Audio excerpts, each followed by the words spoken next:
तर मंडळी इथे आहे हा ओढा. गावच्या नदीचं वरतून डोंगराचं जे पाणी येतं ते ह्या ओढ्यातून जातं. इथे दिसत आहे झाडांमुळे हा ओढा दिसत नाहीये इथे.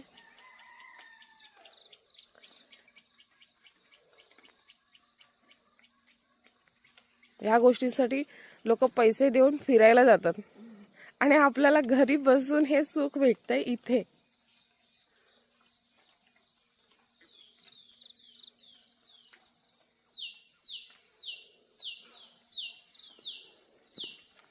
आता आम्ही रिटर्न जातो घरी, कारण की तोंड धुवायचे आहेत, नाश्ता करायचा आहे, आज निघायचं आहे आणि आता पाणी येणार आहे. मेन म्हणजे गावाला हाच एक प्रॉब्लेम आहे फक्त की दिवसाआड पाणी येतं, मग त्याच्यामुळे त्रास होतो जरासा.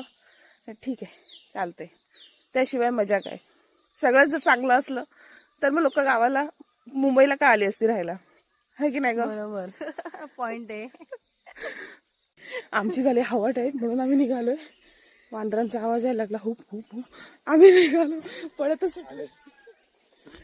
आवाज ऐकला आणि आम्ही पळत सुटलो. आले ते बघा, सांगायला आले आपल्याला, घ्यायला आले. आणि ते वांदर पण खूप मोठी मोठी आहेत, असं नाही की खूपच एवढ्या माकडांसारखी. हाईटची आहेत, माझ्या एवढ्या हाईटची. तुझ्यापेक्षा पण मोठी आहेत. आणि ते सफेद वांदर असतात का, ते काळ्या तोंडाची, ते ती वांदर आहेत आणि ते डेंजर आहेत बाबा. हा शेण काढतो, शेण घरी न्यायचंय झाडांसाठी. चला.